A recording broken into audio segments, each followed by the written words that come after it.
to see everyone here today. We're going to go ahead and get started. My name is Ashley Singleton, and I am a program manager with the National Training and Technical Assistance Center for Child, Youth, and Family Mental Health. That is the last time you will hear me say that full title. You can call us NTAC for short.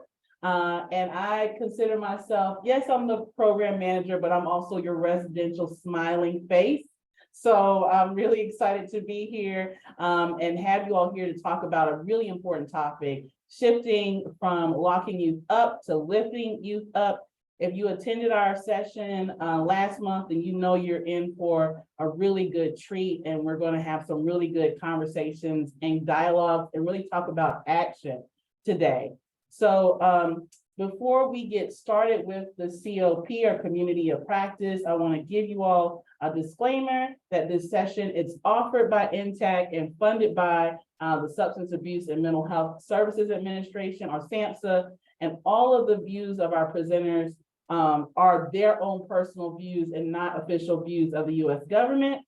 This session will be recorded, and it's going to be posted on our website and all of our social media platforms after the session. So if you're in for a rerun, you can listen to us over and over again, okay? In case of any security issues, we will end the session and send you a separate email with information on how to rejoin. But if you're near some wood, let's knock on it, because we are hoping that we will have no security issues, okay? I want to welcome you all into this space that we're sharing today. It is intended to be interactive and engaging, but most importantly, it's a space where we can take action together. So what does that mean? It's not your everyday standard typical webinar. And on our next slide, you'll see what happens in a community of practice. And if you don't hear me say anything else, please hear me say it again. This is not your standard typical webinar. For the next 80 minutes or so, we're going to problem solve. We're going to seek experience from our peers and panelists, and we're going to do so much more than kind of just simply sit and listen, right? We're going to learn from each other. So I really encourage you to be prepared to come off mute, to turn on your video camera, close down those emails. Those emails will be there after you get off this session. No need to look at them right now. And this is where the magic, it really happens, is when we lean in and we engage with one another and we work together. So I know that many of you have participated in the NTAC events before.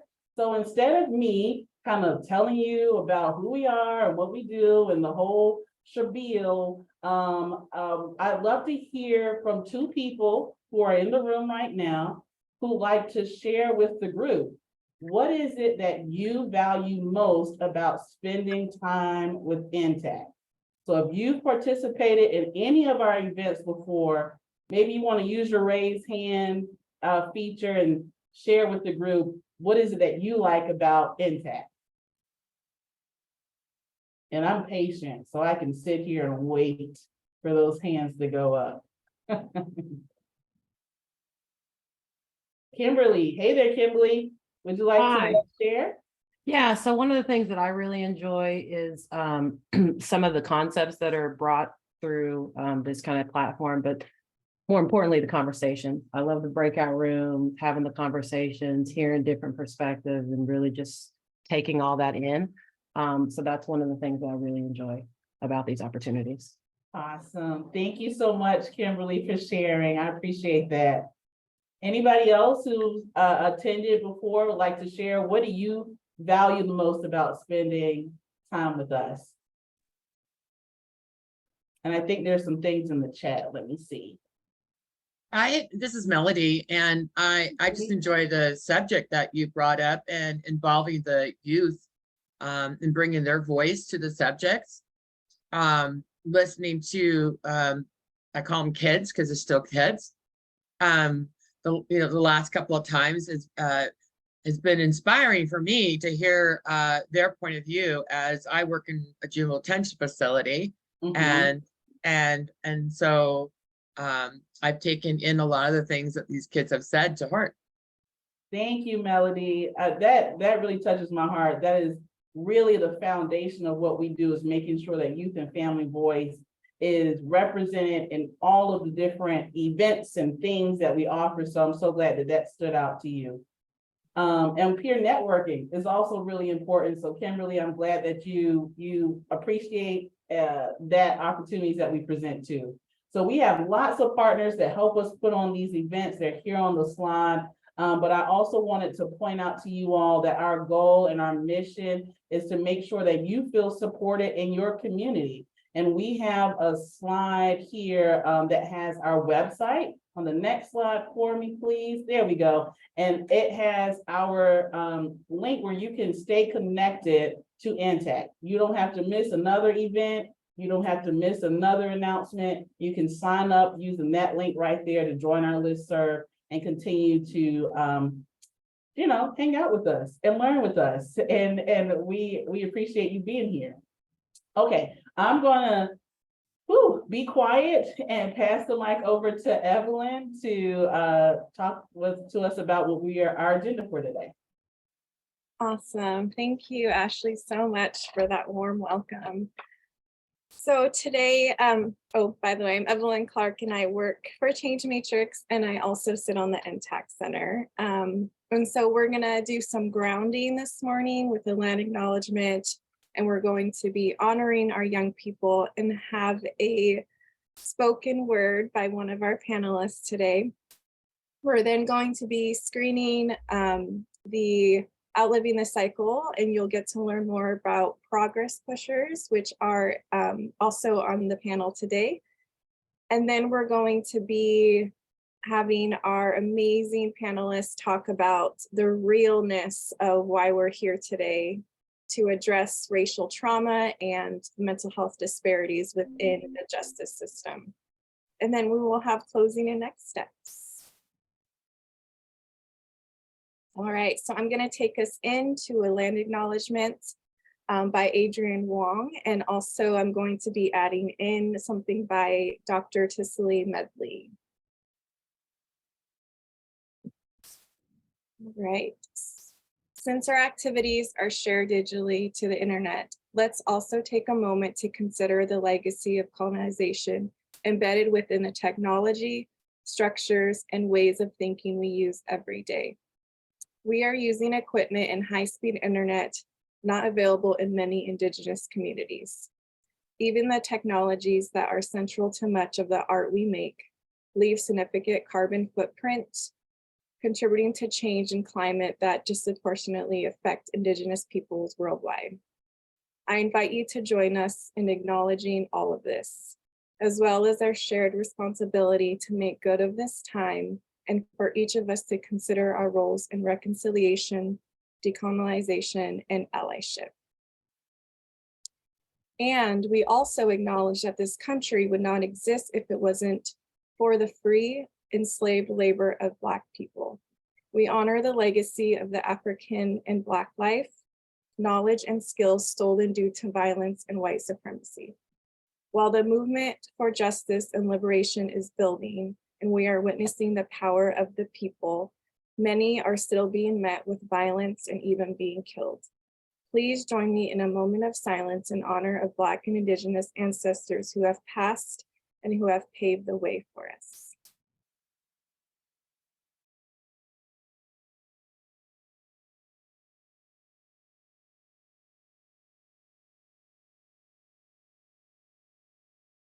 All right, thank you all for sitting with that.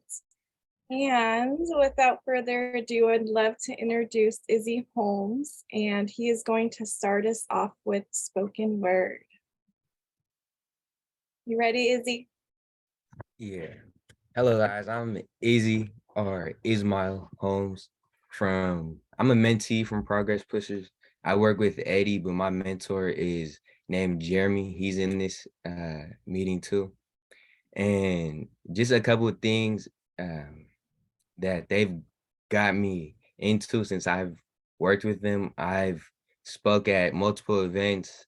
I've been to open debates and Well, the open debate that I've been to is it was a federal way. It was a federal way mayor, and it was the next the um, basically his opponent that they had to vote for. And then instead of it being like everybody chose a ballot or whatever, just the traditional way, it was the community was actually in there and people were asking questions and people were asking, okay, what are you going to do to help? And that that one was mainly focused around justice for the youth.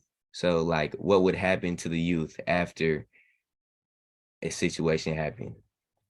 And yeah, that's basically the gist of it. And they've basically turned my whole life around since I've got arrested in March. But time for the spoken word. I just want to thank everybody for being here, first off, because this is amazing for real. I appreciate you guys. But growing up, I always had a feeling that this reality was weird. Then I grew up and now I know it's weird. It could be all types of weird, whether we want to discuss what happens in the communities or in the office that runs the communities. It's weird. Whether we want to talk about the school system, medical system, justice system, or banking system, it all has, in some type of way, it all has weirdos operating them somewhere, weirdos that weird stuff that they do somewhere, or weird logic that makes no sense at all, even if the intention was good. For example, why teach about Columbus, a white immigrant whose people enslaved and murdered off the indigenous melanated people of America, but not teach about the Moors, who were also from Europe and thrived in peace and unity from around the 1800s, 1500s to the 1800s. And with Columbus, if you can't tell me the truth in one subject, why would I trust you in anything else you're telling me? In the hood, there's this code that if you cross me one time, you're a snake. Ain't no second chances. The risk is just too high for too many reasons. So just imagine the mentality of an everyday citizen or people in those environments when they are exposed to that information and when they're in that moment learning about those things. So if I had to be in this system, which is the mindset that most people have, then why don't I get taught about finance, the law, or higher politics, the three main things that conquer this earth? I know why. Maybe because the same people teaching me is the same people, no, not people, same system teaching me is the same system that enslaved my ancestors, had them in human zoos until 1958 and made them forget that they were the original people who had very peaceful and advanced civilizations everywhere. Why wasn't I ever taught about John D. Rockefeller, who donated billions to persuade the teachings in school? One of his famous quotes are, I don't want a nation of thinkers, I want a nation of workers. Maybe that's too deep to talk about, but we need to get deep because that's where the root is. And if you have bad roots, you have no structure. If your intention is not a peaceful world, then maybe we should swap seats, because my intention is to start in my community and spread as far as possible from there. And a peaceful world starts with good spiritual understanding, knowing we're all connected through the universe. And yes, I know religion is supposed to serve that purpose, but in reality, people have forgot about the spiritual aspects of most religions. But after that, it starts with self-sufficiency and community. And the only way we'll ever achieve that truly is by changing the education, by changing our focus as a whole, and by being aware in the present moment of our problems, then finding solutions to those problems. I believe we can all work together on this planet like the cells do in our body. But it all starts with the public coming together, making a real community, actually unifying, having open conversations. It starts with us all as a community believing in each other and believing that we can make a heavenly state on this planet if we all strive for it. So I thank everybody for being here. I believe we as a society need to have these conversations every day publicly until we see changes happen. Because the more we popularize this type of stuff, the more peaceful this world will be and more peace will be made in communities. It's all about us coming together and trusting each other to make a better reality. And that goes for everybody. But the main people that need it right now are the indigenous people of America we know as African Americans. Yes, some of us were brought on a ship, but it makes more sense to enslave the people on the land that you're trying to conquer instead of transferring slaves from across seas knowing half of them will die off since you're not taking good care of them.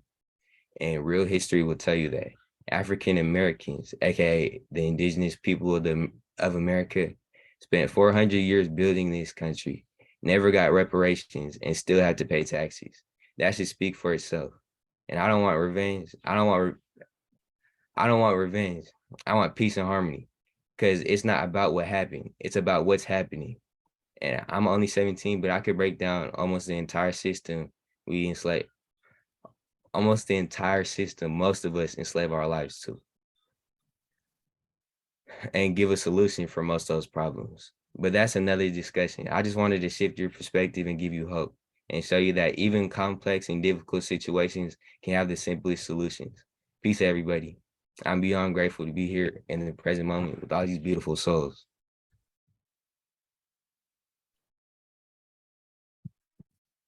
That was powerful. Look at the chat. Just, you have everybody on fire right now. Thank you so much for that. And our presentation is over, y'all. No, I'm just kidding. Thank you so much, Izzy. I hope you're reading all these amazing comments. Awesome. Well, I think, so yes, let's start off with our definition, and then we're gonna definitions for today, and then we're gonna move into the documentary. So what exactly is racial trauma? We're here to talk about the racial trauma that impacts primarily BIPOC young people in the system. And so it is a race-based traumatic stress, and it refers to the mental and emotional injury caused by racial biases, discrimination, and hate crimes. And we know that, again, in the US, Black, Indigenous, and people of color are most vulnerable due to living in a system under white supremacy. And we need to talk about this because we know that this system, the juvenile justice system in particular, has been built on white supremacy. Okay, and health disparities, I know I use this phrase a lot of times we hear it on the radio, the news, and it's just kind of thrown out there, but it's often, I wonder how often we like sit down with the definition and really just take in its full meaning. And mental health disparities are the differences in outcomes and access to services experienced by groups of people that's solely based on their social, ethnic, and economic status. So in other words, who you are, whether that's your race, gender, ability, sexual orientation, and where you live makes an impact on your health. And these disparities are inequitable, clearly, and they are directly related to the history of unfair and unequal distribution of resources in this country. So a lot of like what Izzy talked about in his spoken word really highlights what the definition of mental health disparities are. So passing it back over to Evelyn. Thank you so much for that.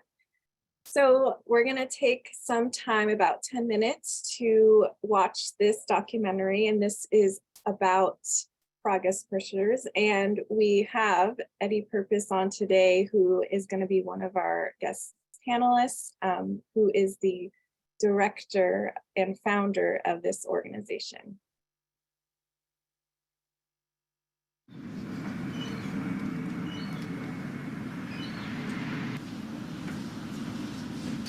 It does more harm than it does any good to incarcerate, especially a child. And then you go through that process for so long that even now you still keep your arms close to each other because you're used to being in shackles or used to being in handcuffs.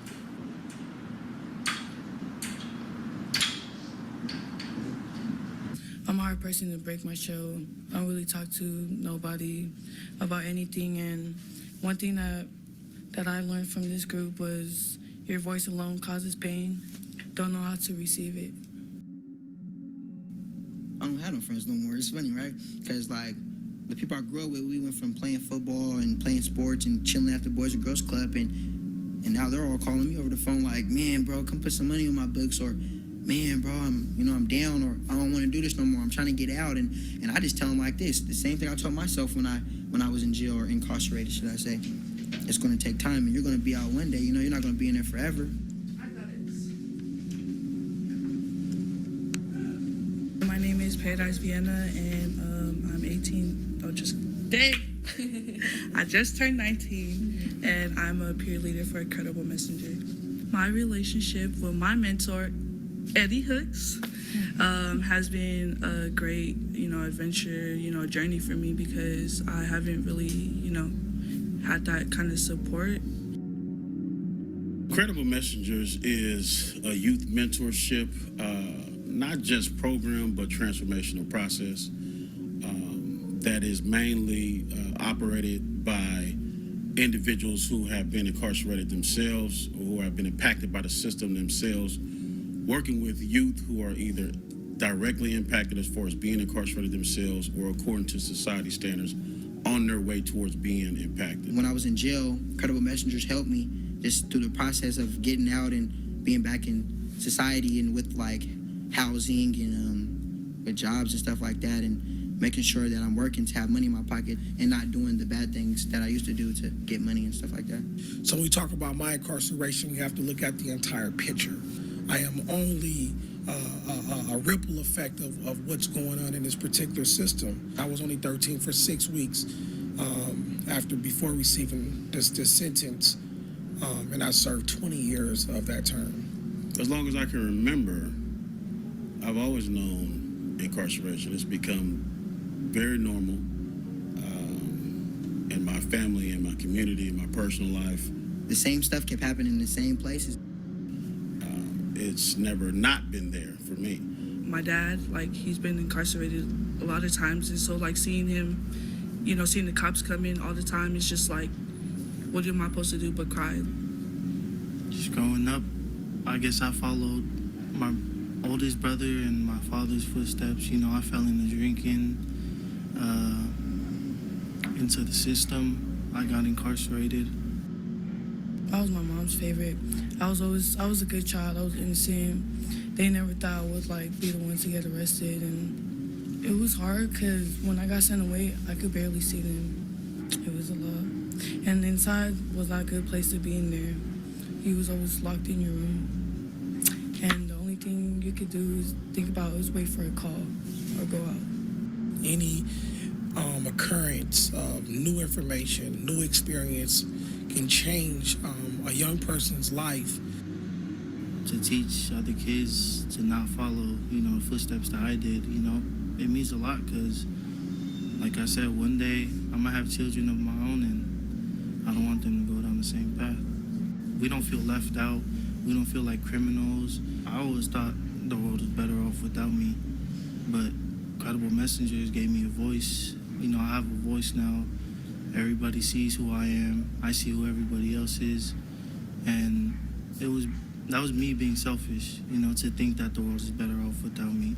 When you see your friends getting incarcerated, when your family is getting incarcerated, speaking of incarceration, right? It's my guy calling me to prison right now. You guys want to include him on the documentary?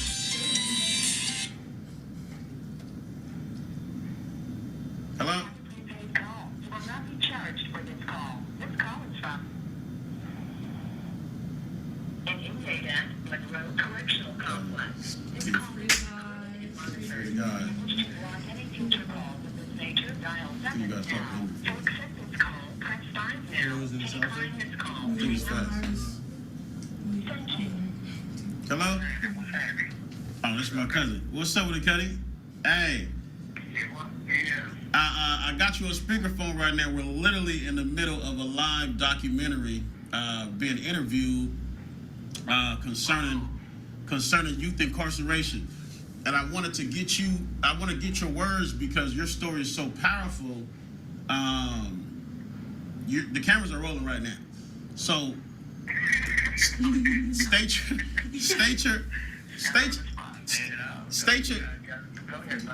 your name And then also how much time you got, and then what is your main message for the youth is concerning prevention? Concerning conviction? Prevention of incarceration. Prevention of incarceration. My name is Rainbow Ingrid. I'm serving a 64 years de facto license. And it helps people to prevent people from coming to probably positive role models. Like I say, toxic masculinity and trauma and a lot of what we're calling the maximum incarceration. Also the lack of information. Like knowing of oneself. You know what I'm saying? Like I tell kids now that it's easy to look out the window, but it's hard to look in the mirror. Somebody can be, let's say, going to stores and stuff, stealing food, and then they're going to go to jail for that. And they're going to sit there and tell the judge, well, I haven't ate in days, and and I was just hungry, so I didn't know another way to feed myself. If we want to do something differently, and really address the issues of mass incarceration, punishment can't be the answer.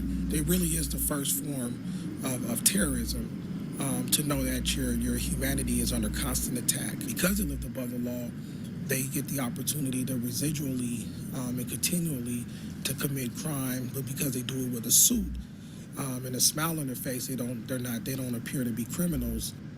Mass incarceration has become about money, definitely tying into the system of slavery, direct connection. The one system just literally evolved into the next, strategically. When we look at just right here in Seattle, in the state of Washington, we have a new youth jail that is going up. And they spent over $230 million to build that youth jail. But then you have these grassroots organizations who are trying to be on the front lines to do work in a critical way.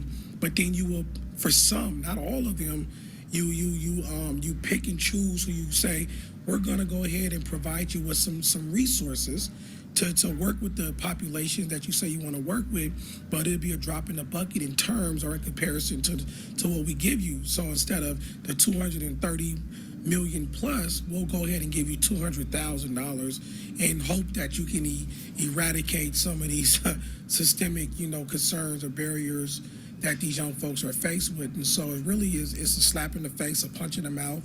And if we really want to look at the value system, we have to first begin looking at the budget, where a lot of this money is going or being dispensed, because then you'll know where people will want their return on their investment. So if you're going to build a $230 million juvenile facility, you better expect there will be people who want a return on their investment. The intention was never for us to be anything other than cheap labor.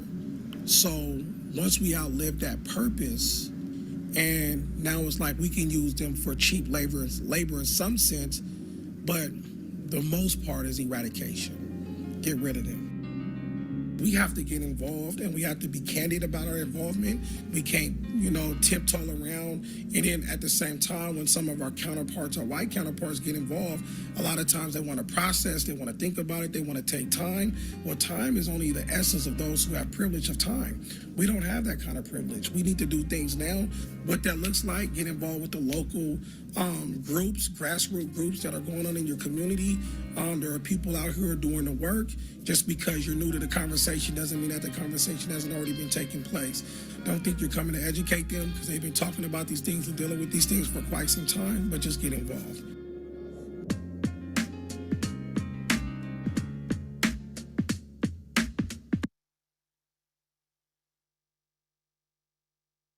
That was a powerful film. That was powerful. If you could use a reaction button real quick, send us a heart, put a fire in the chat, use your favorite emoji. Let us know how you felt about that video. What I love the most about that video is that it offers solutions, right? And suggestions for solutions. It identifies challenges, but also offers those solutions. And so I want us to take, as a group, just 1 minute, grab a sheet of paper, pen, or maybe you just want to think about this quietly to yourself, that's fine. Let's take a minute to reflect on the video and respond to this invitation, you know, what stood out to you in the video? What challenge, what solution, what quote, what stood out to you? And let's just take a moment to think about that or write it down to ourselves.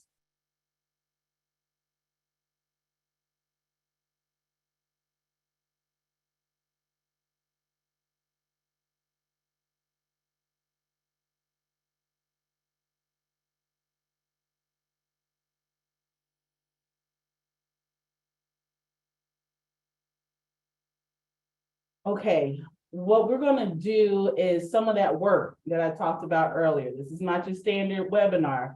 It's not your typical webinar, right? So if you needed to step away for a moment to answer a call or address an email, I hope you can come back to this space and we wanna put in some work for the kids across the United States, really. So we're gonna take about 7 minutes to go into a breakout room. And we're gonna talk about and respond to the video that we just saw. What challenges that were presented that maybe you're also experiencing in your community? Maybe there's solutions that you heard in the video, or maybe there's solutions that you can talk about within your small group. We are really encouraging you all to please come off mute to have conversation with your peers in the space.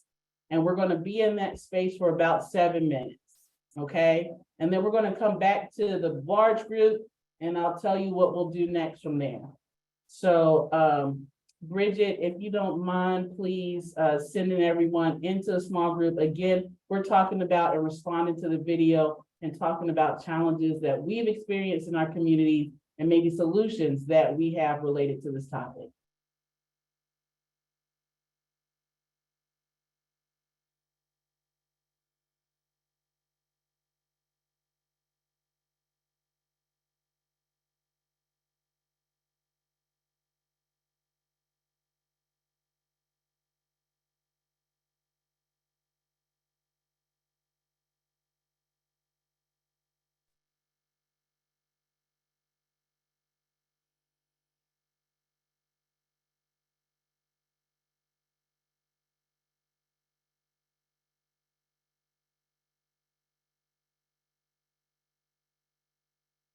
Bridget. Okay. So as people are coming back into the room, welcome, welcome. Thank you so much. I hope that you all had some good conversations. We're going to take another minute to reflect. This time, I want to, okay, so we have some really awesome and fabulous panelists today. I'm really excited. Izzy, Eddie. It was a good breakout. You didn't even say anything. Well, hello. Hi there. Tori, you don't have to call her out like that. Hey, we have some really great panelists, Henrika, Eddie, Izzy, Evelyn. And so we're going to go into a panel discussion in just a second. But what I'd like for you all to do is take a minute and think about a question that you like to ask them. Okay. And then write that question in the chat. Don't press enter. Don't press enter yet. We're going to do a countdown and we're all going to press enter at the same time.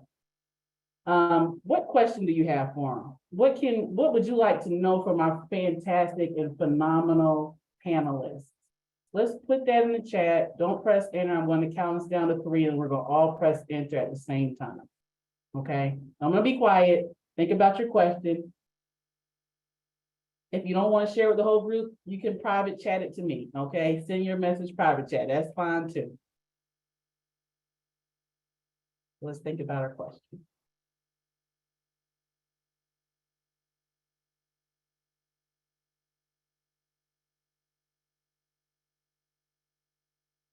I see you all typing away. Okay, at the count of 3, we're all going to press enter on our question. You can private chat it to me if you don't want to send it to everybody, that's fine. But no question is a bad question. Okay, 1, 2, 3. Let's all press enter. Awesome. Look at y'all. This is what I'm talking about. These are some good questions. We're going to comb through them. We're going to try to get to as many of them as we can throughout the panel discussion, and at the end of the panel discussion, we'll try to get to as many of these questions as we can. These are great. These are good. Thank you. Okay, I'm going to pass the mic back over to Evelyn and our panelists. Awesome, thank you. And yeah, that was a powerful breakout. So never enough time. All right. So can we spotlight our panelists today?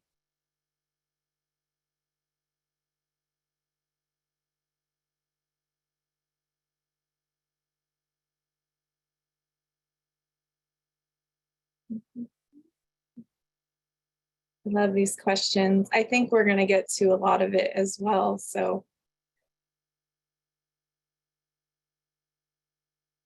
I'm also wondering to our panelists and our NTAC team, I have some questions that we developed, but do you think some of these we should start out with? Yeah, that's what I was thinking.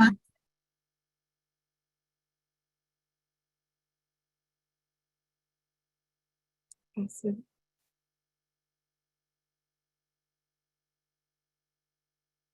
Sorry, I'm not seeing the spotlight view. Is it just me? Do I have it in the wrong? Sorry, I was pinning. Oh, no worries. I was like, it could be me. I'm just sitting here.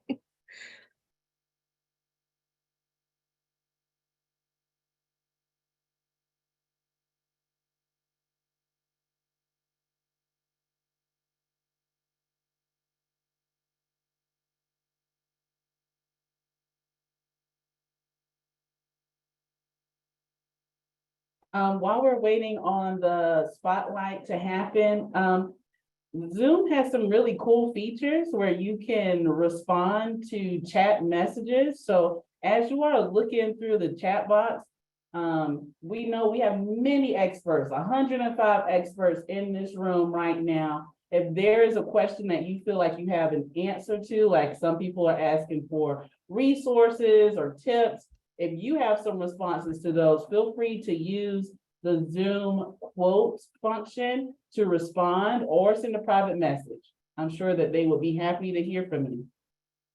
Okay, passing it back to you, Evelyn. Thank you. All right, so I am going to have the panelists introduce themselves. And again, I'm Evelyn Clark. I work for Change Matrix and also on the NTAC Center. And we provide, our organization on the NTAC Center provides racial equity consultation and much more. So I wanted to go ahead, let's get started with Eddie. Eddie, will you introduce yourself for us? Hello and good morning, everyone from around the nation. My name is Eddie Purpose. I am the founder and executive director of an organization called Progress Pushers. And what we do is mentor youth and young adults, specifically who's been impacted by this thing we call the injustice system. And one of the things that's unique about Progress Pushers is that 85% of our staff have also been impacted. And so we come with a unique type of experience. We are in schools, we're in communities, and we're in juvenile facilities, breathing life into our young people, our young men, as well as our young ladies. I'll leave it there. Awesome, thank you. Dr. Henrika McCoy. Good morning, good afternoon, depending on where you are, it's almost afternoon here. I'm Henrika McCoy, and I'm an associate professor at University of Texas at Austin, Steve Hicks School of Social Work. And I'm a new transplant here. I'm originally from Chicago. And I am a social worker, although I'm a professor now. I've been a social worker a long time. I was a direct service provider for many years. And much of my work and my heart really lies in working with young Black men, particularly adolescents and emerging adults who've had contact with the legal system, and particularly those who've had mental health challenges that have been criminalized. And so That interest comes from my being a Black woman, living in a Black neighborhood, being from Chicago, and just seeing the young men in my neighborhood and kind of in my environment really experience very different things than their white counterparts. And so I'll stop there. Thank you. Yeah, welcome. All right, and Izzy, the reason why we're all here today is for you and all the other young people. So please introduce yourself. And I can't say thank you enough times. I'm probably gonna say it like 1,000 times this interview, but Thank you. I'm Easy. I forgot to leave out. I'm a music artist, and I make jewelry too, out of crystals and copper wire and hemp cord. So if you want some, get at me. But I'm a mentee with Progress Pushers. Um, I don't even know where to start for real, because Eddie, he's had such a big impact on me, just me being able to conversate with him and then collaborate with him at the events and actually like get out and speak and get opportunities to put myself out there and set an example. And even my mentor, like the first day that I met him, he was so hyped to see me. He came in like he known me his whole life. It was dope for real. But yeah. Thank you so much. And that is exactly why we're here, is to also change the narrative of not looking at the system to help young people, but the community, right? And so thank you for sharing that piece about your mentors. All right, I'm gonna kick us off with a question, and then I wanna start kind of addressing the ones in the chat, because I wanna, make sure that we all feel like a community here with our panelists today. So, I think that we just need to get to the roots of why we're here today. And so with that, we know that this system is known today as the modern day slavery system. It's been talked about. We have so much research and readings to prove that. And so we know that racism starts in the communities. And I think too, with just doing this work, we talk about so much about the racial trauma of being incarcerated, but we don't address where it starts. It starts in the communities. It starts within systems of care. It starts in the mental health system. And so I'm going to start us off with Dr. Henrica this morning or afternoon. The question is, how can those who work in the mental health systems address the biases and racism? I think the first thing is we have to acknowledge that it exists. So often people turn their eye and pretend like it doesn't exist. There was a question someone asked in the chat about how do you become, what's a good ally, I think, or what makes a good ally. And I think that's in some ways a part of this. What makes a good ally is knowing when to move forward and when to step back. And a time to step forward is when you see racism and bias happen in the system, right? Because the person who's being impacted can't make the impact. That's why they're being victimized by the system. So if you want to engage in the system and make change, you have to step forward and say, wait a minute, John and David have the same issues, but look how John is being treated and David is being treated. And this is what we need to do differently. But so often we pretend like there's some other environmental issue that's a legitimate excuse for allowing, disparities to happen. So be an ally by moving forward, step back when it's not your time to know when you are not the expert. And that then enables racism and bias to be addressed, because you have someone who values your opinion, although it shouldn't necessarily be more important than someone else's. The system has given you an opportunity to have a valued opinion. So step up and make a change and say, look, this is racism, this is a bias, and this is what we need to do differently. Yes. And you mentioned that too with your work, Dr. McCoy, around especially Black young men, and you had said that, mental health is criminalized. And we know that a part of that is the racism. So racism is criminalized here in America. And, with that, it sparked something and just took me back to the work I did. And it's like, if we can get that early prevention and work with that young person, and we know that starts at birth for people of color in America. And it's like, that's where we need to partner with systems of care who start in the early childhood. And sometimes we don't think about how they have a big role, right? We use the term school to prison pipeline. Well, there's also prenatal to prison pipeline. And so anyway, I just wanted to highlight that. And we also have to think about cultural differences. You know, I've mentioned that part of how I got into this work was as a clinician and seeing what I saw as depression as being, you know, a Black person, and looking at the system calling it conduct disorder for some kids, and me saying, wait a minute, that's not what's happening here. But recognizing that the system was created to only perceive behaviors and attitudes in one perspective. And so we have to take a step back and realize that we're working under a system that was created for one viewpoint and one lens, and we're applying it to a broad group of people across, you know, every system that people come from very different cultural backgrounds and upbringings. And so if we begin to recognize that, we can see how we need to, you know, honor and recognize those differences and then respond to those appropriately. Because what does happen is we do criminalize those behaviors. You know, it may be that when someone is depressed, they are outspoken, their voice raises, they appear angry, they appear upset. That is depression, because that is a cultural way of expressing oneself as opposed to being withdrawn, et cetera. We may in our society define that as anxiety, another society defines that as normal behavior about how you engage in exchange. So all of those things lead into racism and leads into criminalizing behaviors, because there's supposed to be only one way to do something, and we know that that's not true. Right. Absolutely. I want to add to that because there's multiple things that I heard that resonated with me, which was one, the school to prison pipeline. And with my whole situation, it affected me directly because I wasn't in school when it happened, but it happened. So I should have been in school while the situation happened. So if I was in school, the situation wouldn't have happened. And I just wanted to highlight that, and I just want to highlight that because it aligned with the depression too, because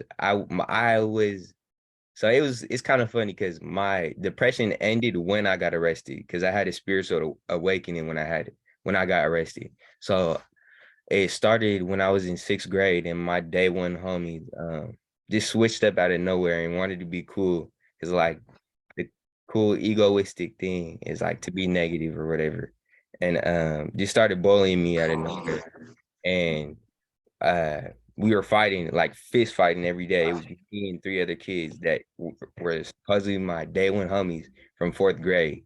So that just messed with my mentality. And then the school, not only did they didn't help me or give me any type of like counseling, mentorship, none of that. They suspended me while I was getting bullied by these 3 other kids. And I was in the I'm not gonna snitch mentality, so I wasn't speaking up. I was just sitting there taking everything and just, yeah. So I just want to highlight that because that just shows you we have a youth in here that was affected directly by those 2 factors. Absolutely.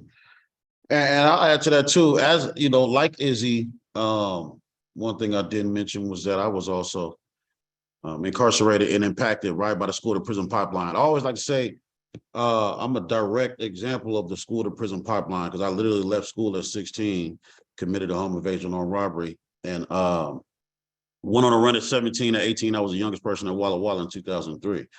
But what another piece of that story is that a few months prior to me leaving school at 16 to committing that robbery, I had got into a fight altercation.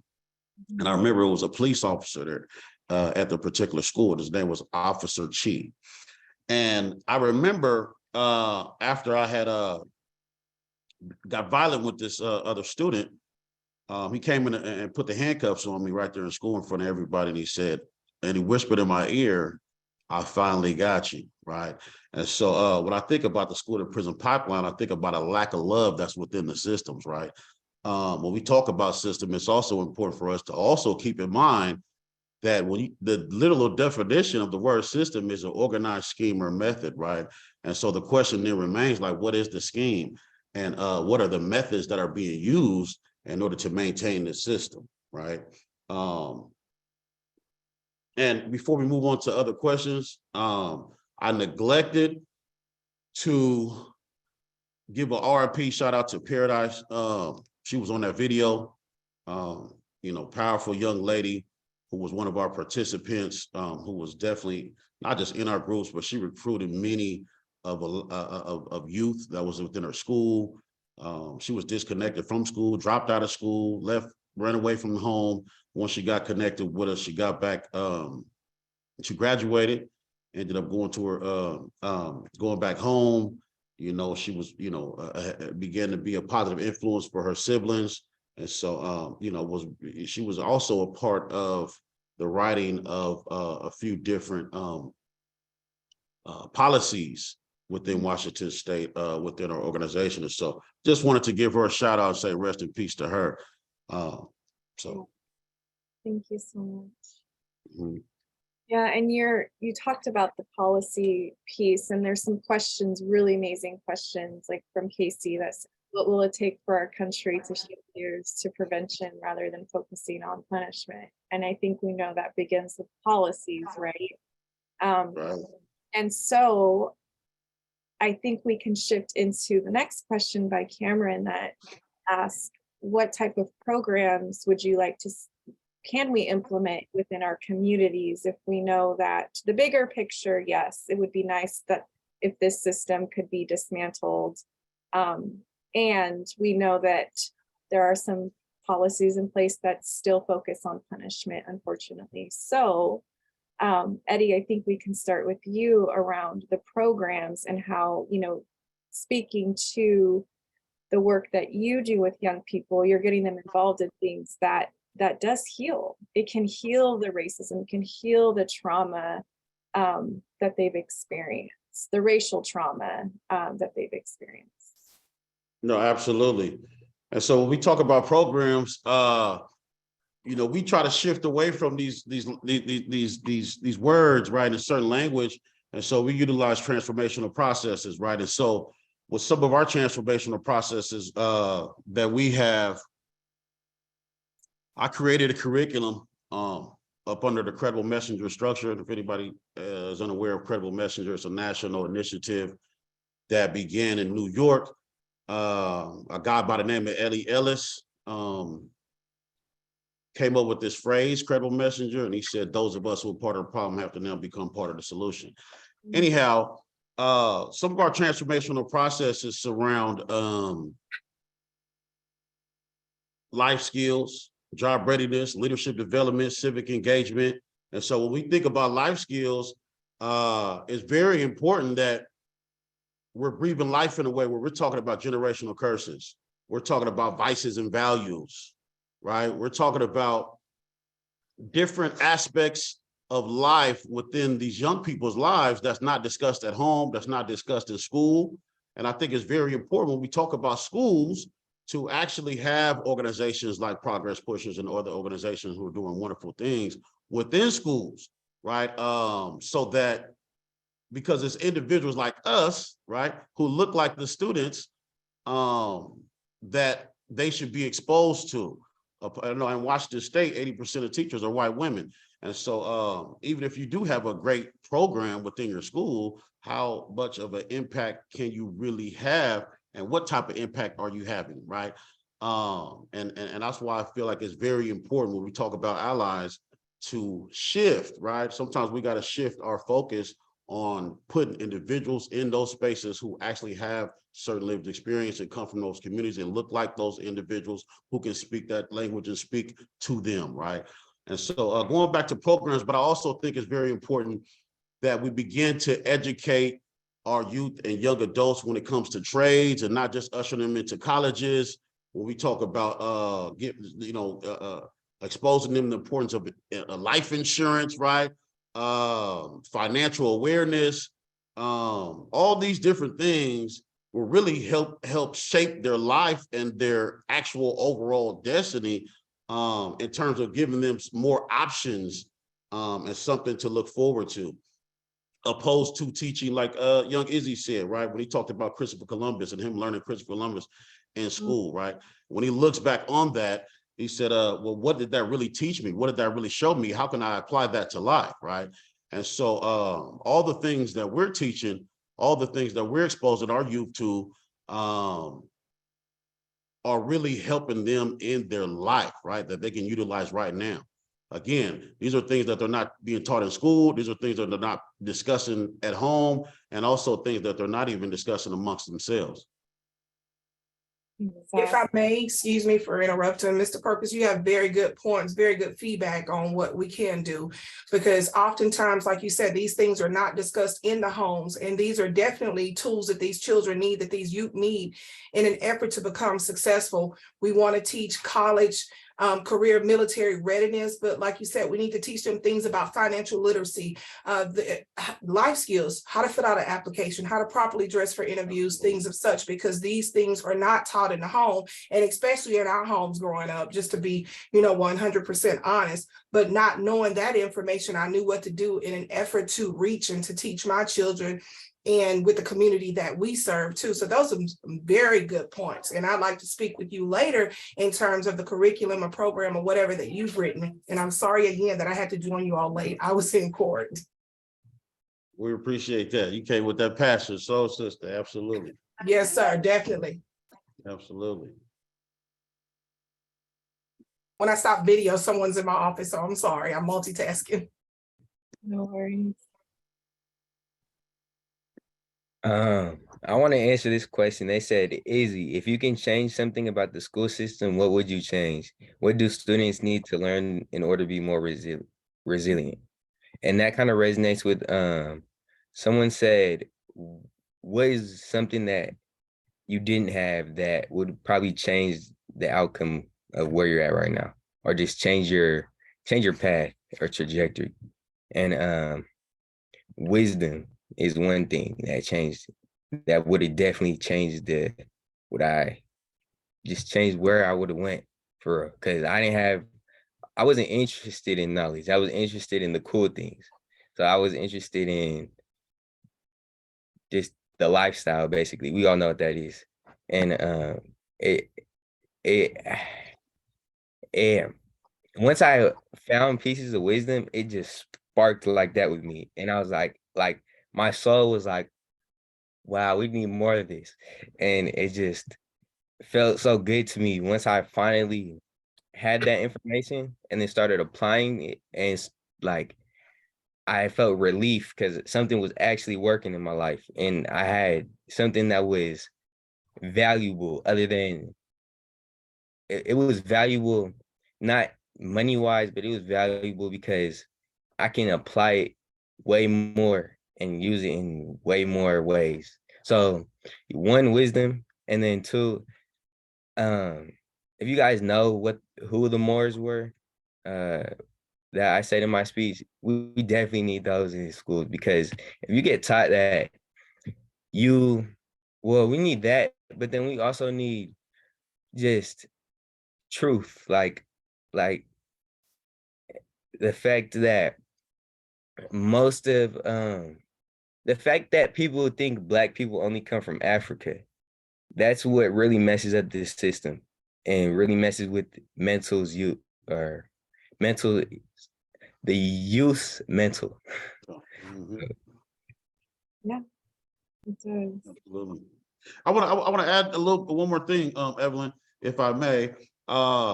So when we talk about programs, I like to say transformational processes, but one of the another transformational process that we've been implementing is really just connecting with the youth in different ways, right? So we have different arts programs. We have a music program where these young men and young women are able to express themselves in a different way, right? And so when we talk about trauma, they're able to express their trauma in a positive way, because with our music group, we focus on the importance of being mindful of the message that you're receiving and the message that you're delivering with your music. And so those who create songs within that music group, we connect them to our events, which we have every quarter from Seattle to Federal Way, and allow them to perform and express themselves and really just be. And we're also creating an album so that, and they'll be receiving some of the financial benefits from that album as well. And so hopefully you all get a chance to see that. But when we talk about programs, really just thinking outside the box and connecting them with things that they like, opposed to things that you think that they like. Yes, yes. And there are lots of questions, so I did my best to comb through them all. There are lots of questions there about alternatives to incarceration. So Eddie, Izzy, it was really good to hear you all talk about those alternatives. There's a broader question about what y'all think it will take for the country to shift gears to prevention versus focusing on punishment.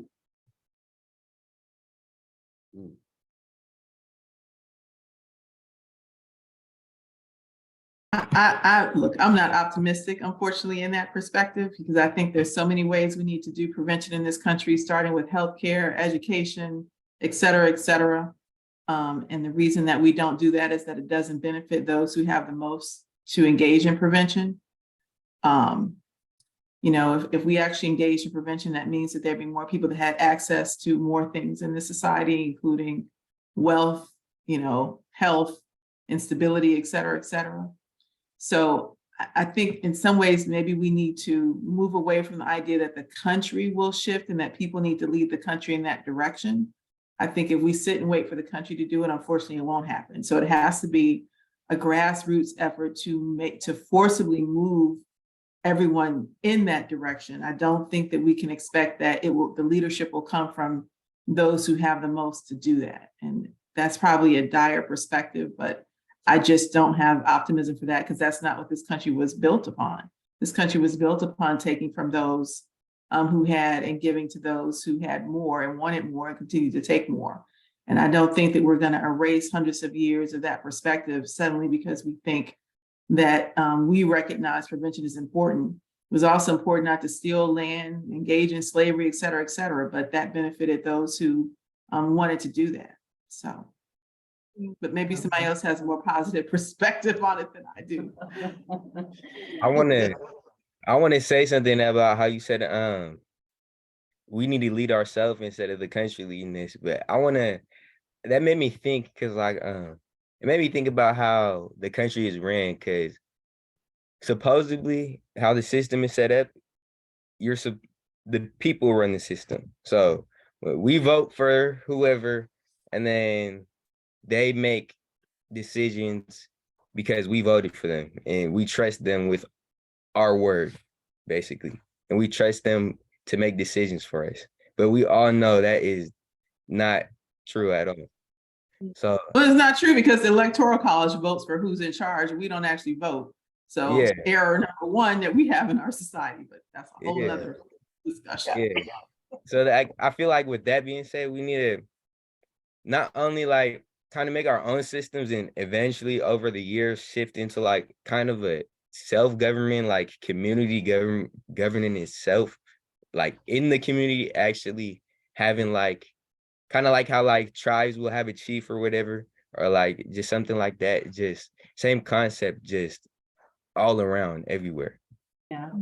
Izzy, I think you times been real nice to one of the other points that someone put in the chat. They wanted to know, and Eddie, maybe you could help respond to this, about the best ways to get that grassroots work started and get it going and getting the youth, you know, engaging with youth mentors and programming. Like how do you get that started? Well, the youth are our best recruiters, right? You know, we get referrals from juvenile, you know, the juvenile probation counselors in schools and everybody else, but the most youth that we actually get are from the youth themselves, right?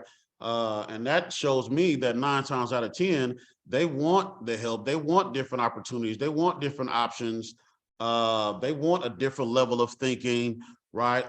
They want to do better in their lives, right? But if they're not exposed to that, then they're not going to do that. And so when we talk about grassroots organizations, it's very important that we get involved, right? We see flyers all the time all over the internet. Oh, we got a local event happening. I think it's very important to show up in droves, right? Because when we're talking about correcting issues, when we're talking about prevention, right? We should be going to the city halls, right? To some of these policy meetings, challenging the powers that be, right? But 9 times out of 10, unfortunately, we don't, and we don't expose our youth to that. And so what we're doing within our civic engagement component of curriculum, we're teaching them about the branches of government, right? We're teaching them on how to, we're taking them to Olympia, right? To meet with senators, right? We're bringing senators and state representatives to our groups in order to speak about policies and how it's actually affecting their community and their lives. Because a lot of times, a lot of our youth don't even understand the effects and the impacts that these policies are having directly on them, right? And so this is very important that we actually get involved to that degree. And we also get our youth to the point to where we transition them into becoming peer leaders, right? To where now they're working with youth, to where now they're actually living with a sense of purpose because they're actually living up under that old adage of each one, teach one, reach one, right? And so I'll stop there and let the good doctor finish this up. You preaching better than we're saying amen. Go ahead on. Purpose. Don't get me started now. Do not get me started. You already started. You already started. I love it. Right. People in the chat also asked about, Evelyn, is it okay for me to keep asking questions in the chat? Yes, Okay. People in the chat talked about mental health, mental illness, and resources and counseling, and why aren't these things available? Can y'all talk a little bit about,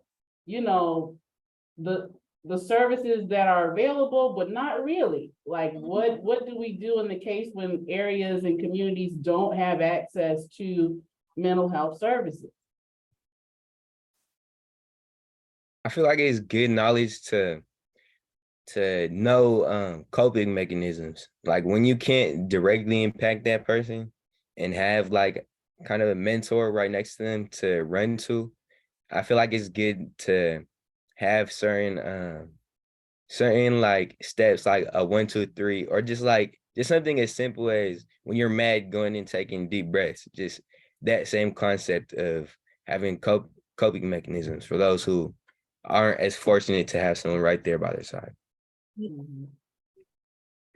And then I wanted to add to where they were asking what can we do to basically get it going and see people in the grassroots programs and stuff like that.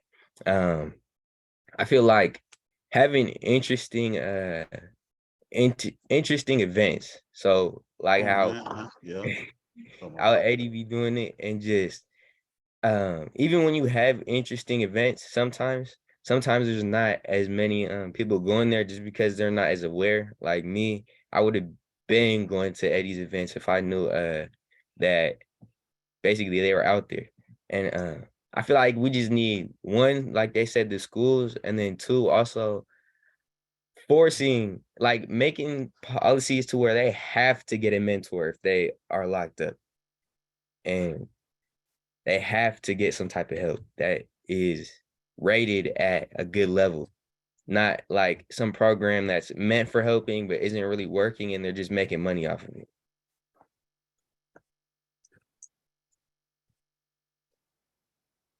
Penny had a great question in the chat. Do you see an issue obtaining or getting engagement with mental health because of the stigma in the community?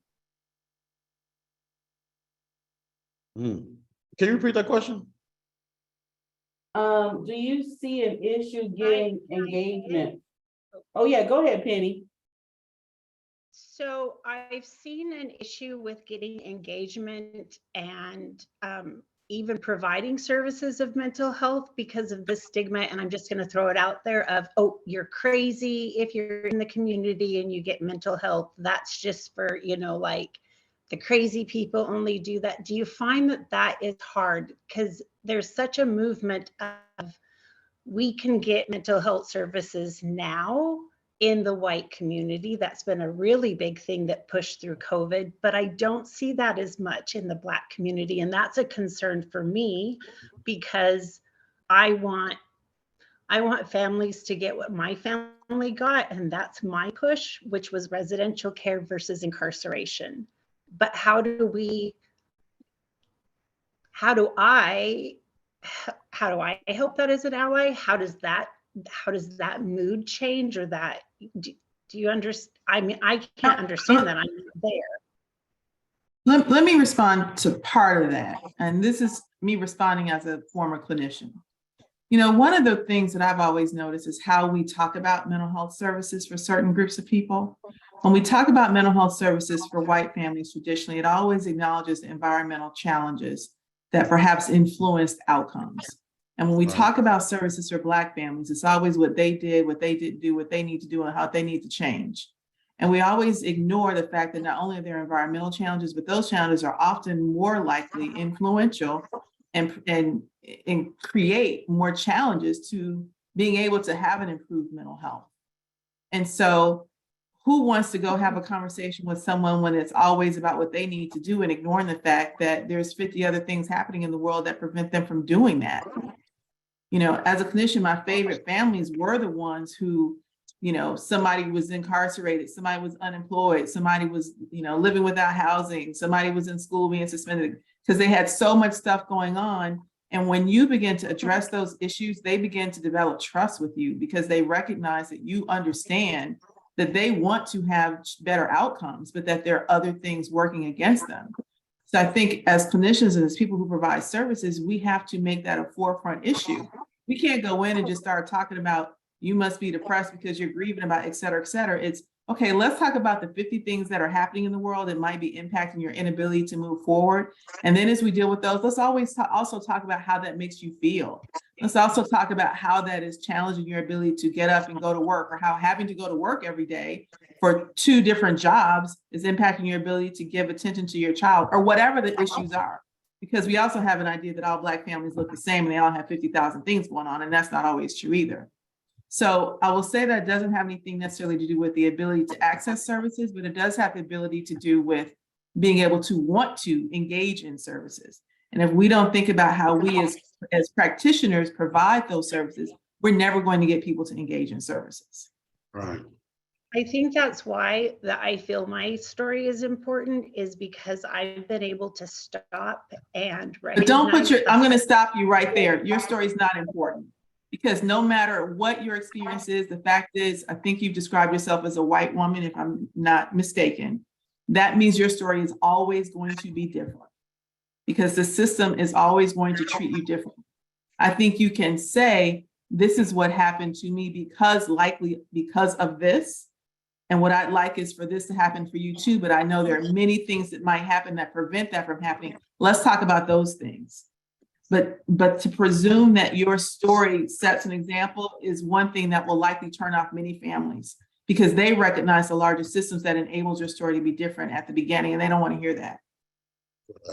Absolutely. And I hope, and I hopefully was not hurtful in saying that, but I think it's so important we say things sometimes that people, the best of intentions sometimes just don't work. Yeah, I want to comment on that.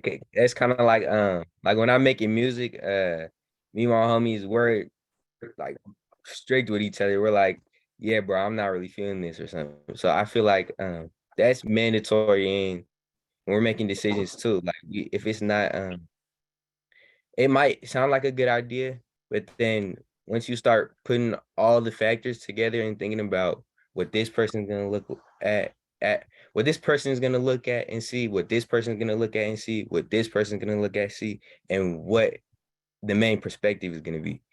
And I feel like if more people focus on the main perspective, that will get kind of like, it'll kind of get everybody on the same consciousness, but it will also have everybody have their it will let everybody have their individuality, but it will get us thinking on a higher level.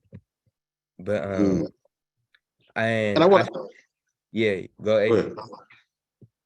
No, I didn't mean to cut you off, bro. But when we talk about mental health, right? I think that oftentimes a lot of Black and brown folks have been misdiagnosed, right? And when we talk about misdiagnosis and labeling, right? It's crazy because growing up, right? Let me take it back a little bit. Growing up, I was just talking with one of my partners about how growing up, a lot of our friends got crazy names, right? Slime ball and, killer, right? When you label somebody and give somebody a name, 9 times out of 10, they're going to live up to that name that you gave them, right? And so the same thing when we talk about mental health, when you misdiagnose a youngster with ADHD, right, all these different terms, and you've been telling them for years, you have ADHD, right? Even if they don't have that subconsciously, they're going to begin to behave in a manner that aligns with the label that you gave them, right? And so I think it's very important that we're, when it comes to mental health, that we have to be more conscious and aware of mislabeling, misdiagnosing our people when it comes to Black and brown folks in mental health. The second thing I want to add to that, and I know we pressed on time, the second thing I want to add to that is this: myself and a couple other leaders had a meeting yesterday. We were just discussing this. All of us have been incarcerated and served, over 10 years each. And when we talk about, oh man, we need to get therapy on certain things, it's difficult to even find a therapist who can meet your needs. It's difficult to find a therapist concerning the Black and brown community who really understands the plight of certain individuals who've been through certain things. And so if I get in front of a therapist and I feel like they don't understand me or not wanting to understand me, I'm not going to go back to that particular therapist, right? And so when we talk about mental health, I think these are some of the things that we've got to take in consideration. Can I add something too? Can I answer one last question?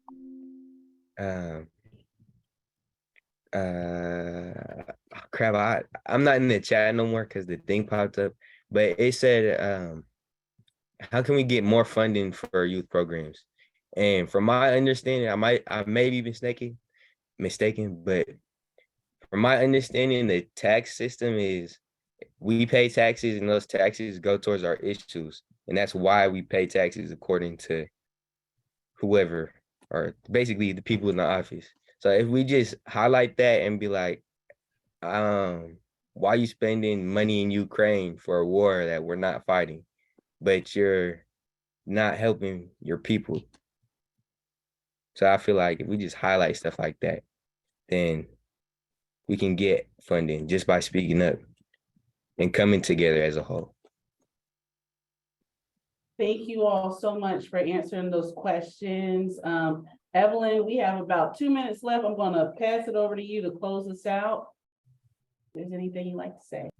Yeah, no, thank you all for being here. I know that these topics can spark a lot, and I just want to acknowledge again that this is real life for those who identify as Black, Indigenous, or people of color. So I want to honor all of you, and please give our panelists a virtual round of applause.